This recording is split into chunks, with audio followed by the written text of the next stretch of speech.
don't really talk much about how like your potential reaction would be for this, so I want to do that in this part.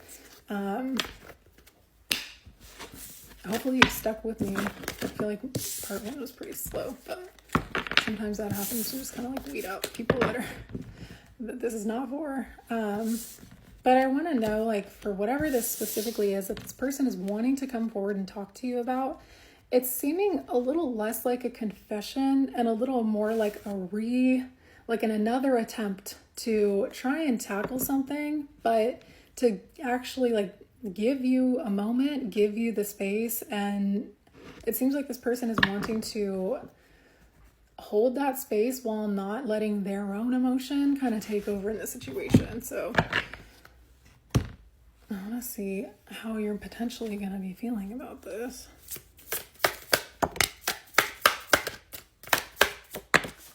Beaver and the cheetah, and then the sea serpent and the fox.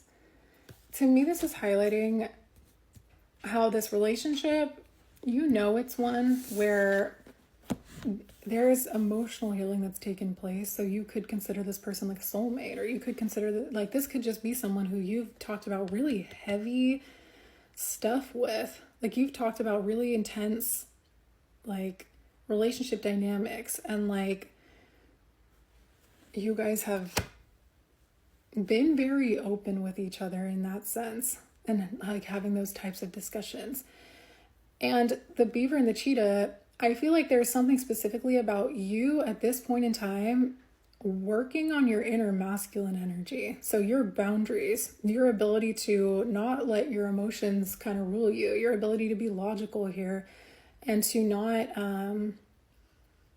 see this situation from a place of insecurity. I feel like you have a good grasp on that. Though there's also something about like your home environment maybe being one where you understand how like your outside, like the outside situation or circumstances, they affect you or they affect this person. I feel like if anything, you're gonna have empathy for this. Look at the whale card, and it talks about like feminine compassion and energy.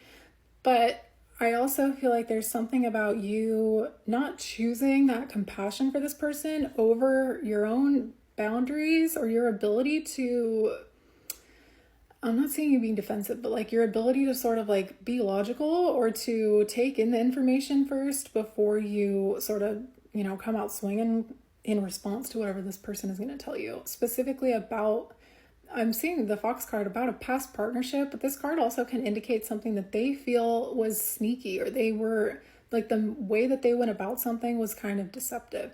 So we have the snake and the bat here as well.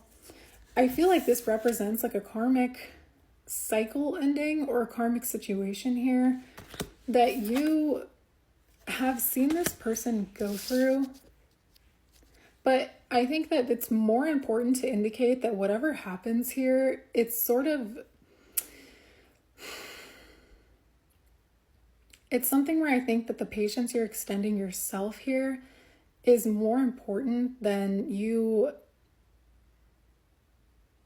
trying to overly consider this person's emotions. And they're, like I was saying, this people-pleasing thing, this person's kind of at a similar place, right? But I feel like the reason that's coming up is because in the past, especially with the Queen of Pentacles being in reverse here, and next to the Nine of Swords and the Ace of Pentacles in reverse, the Whale card, I feel like in the past there was a huge karmic lesson, especially with this Resolute card, about patience, and you maybe are getting to a place where you're trying not to internalize or intellectualize what you feel is like this rule of putting patience before emotional reaction. If anything, you're probably trying to have less logic and less like emotion on the back burner, and you're allowing yourself to kind of feel through whatever comes forward or whatever emotion you feel in the situation, but you're not responding and reacting out of it, right? You're gonna feel through whatever this is. I want to know specifically what you're gonna feel. Love wants to come out here. I want to say you're gonna feel a little bit conflicted, or you're gonna feel mixed. Love and regret with fear. That would make sense with the Nine of Swords in here. And Judgment. you might have some fear here for whatever you feel like you're going to want to respond to this person. And so the reason for that is that I do still think there's a little bit of like lingering habit of you potentially feeling like because you love this person, because you could have been very self-sacrificing in the past with this person. Because of that, there's this lingering energy of like not wanting to just say how you feel or say the thing. It's like you're kind of wanting, like in the past, you may have filtered what you have to say through the lens of like, how is this person going to take this and what do I know about them? So how can I ease this? When you're being guided to have more of just like a very straight up response with this person, and to give yourself the same amount of like reverence here for whatever would come through for you in that moment that this person is going to have, because this person is wanting to do that for you and you're going to see that they're doing that for you. If anything, it seems like you would get in your own way of being able to actually say or express how you feel. So it seems like with love, there is a reminder here that there is love. This person does love you. This is something where they know that you love them. They know that you're somebody who, like, you basically taught them how to heal with these two cards. You've moved through like a huge period of this person's life where they had to kind of get comfortable getting back into their King of Cups energy, which a lot of masculines are at right now, especially with like the last year. So I think this is something that is showing you or giving you an opportunity to stand on business with what you've been learning, specifically like implementing the fact that you're not somebody who does, like this mermaid card, like let your emotional reactions kind of be something where you spiral and question it and like intellectualize out of a place of insecurity.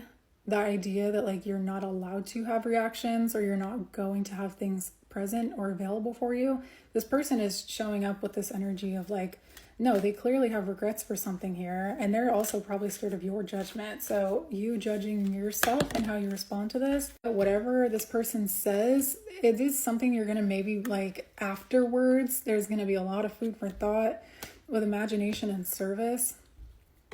I feel like there's some energy here from like in the past, you may have felt like you were very overgiving to this person and that may have made you feel taken for granted, but there is something about you maybe being like slightly self-sacrificing. And if it's an energy where like, yeah, you were doing this out of a place of like being selfless for this person and like wanting to help them through something, then being triggered by whatever this person would potentially have to say or bring back up from the past might bring back thoughts about like, you know, feeling like you were fucked over. And I just feel like you're gonna not be super excited to hear whatever this is, but see if there's any advice. We have self-talk and not about me. So I feel like whatever this is, it's probably going to be about this other person they were involved with. I also feel like this is kind of saying maybe to just understand that whatever they express to you, it's like I was saying, not a place for you to feel like you have to be overly cautious with their emotion because it's theirs, right? It's their grief. Self-talk is like, just go easy on yourself for a while after this.